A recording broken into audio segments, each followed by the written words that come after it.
Kahit naman walang girlfriend yan, sa tingin mo, papatulan niya tayo. Hindi, no? Sino ba naman ako? Nagtatrabaho lang sa hasyenda ninyo.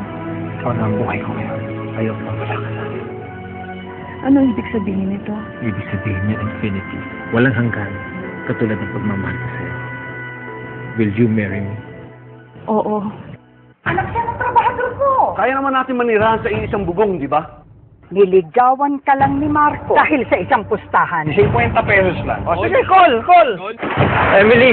Mahal na mahal kita. Ginamit mo ko! Ginamit din kita ang patas lang tayo! Bakit ba pinakikialaman mo pa ang buhay ni Marco? Bakit ako makikinig sa'yo? Eh, wala ka naman pinag-aralan. Stop! Kung ano ang meron ka ngayon, bunga yan ng pagmamahal ng kadugo mo! Talagang wala naman akong alam tungkol sa pag-ibig. Baka nakakalimutan mo na minsan ay umibig ka din. Huwag kang tumulad sa akin. Paglaban mo ang pag-ibig mo. May darating akong bisita. Magpakasal tayo sa lalong madaling panahon.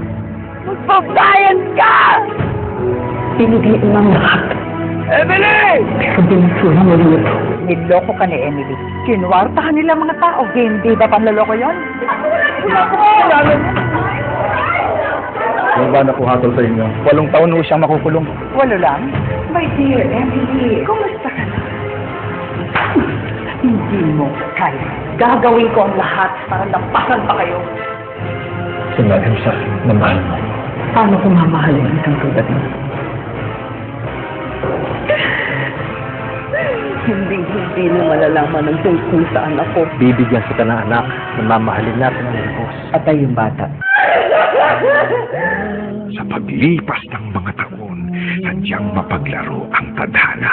Panganay po namin, Matt, si Manang Henya, at ang apo niya si Daniel. Tutulong sila rito sa bahay. Tandaan mo, anak ako ng amo mo. Ano ba kasi nangyari? Dad! Kuya, ang salbahe mo. Sisibo lang isang pagkakaibigan. Nahukay ko, Sing-Sing. Infinity sign. Pag-ibig niya walang katapusan. May gusto po kay Daniel. Talaga. Hi, Daniel! Bait niya nga eh. Gusto ko rin siyang dalhin doon sa burol eh. Walang hiya ka talaga. Ilang babae na dinala mo doon sa burol, ha? Ikaw lang babaeng dadalhin ko dun. Lalo ko na-develop sa kanya. Baka hindi lang maging best friend niya si Nathan. Baka maging future boyfriend mo yun. Wala promise.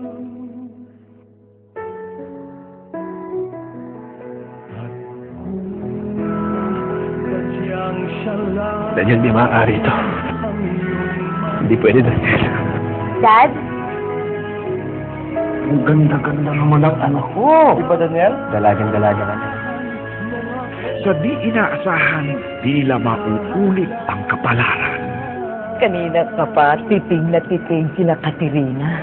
Daniel! Daniel! Hindi nakarating si Tomas ba? Yung daddy galing yan. Ano? Daniel! Tama na yan! At magbabalik ang nakaraan. Hindi ko makakalimutan ang nangyari.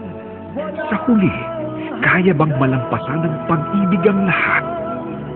Ngayong 2012, masisilayan niyo ang isang obra maestra. Pinagbibidahan ng 2 reyna ng Philippine cinema, Susan Roses, Helen Gamboa, kasama pa ang mga premyadong artista, Rita Avila, Melissa Rick, Joan Bascon, Paolo Avellino, with the special participation of Eddie Gutierrez and Joel Torres. Ang pagbabalik tambalan ni Richard Gomez at Don Zuluet at ang unang pagsasama ni Julia Montes at Coco Martin.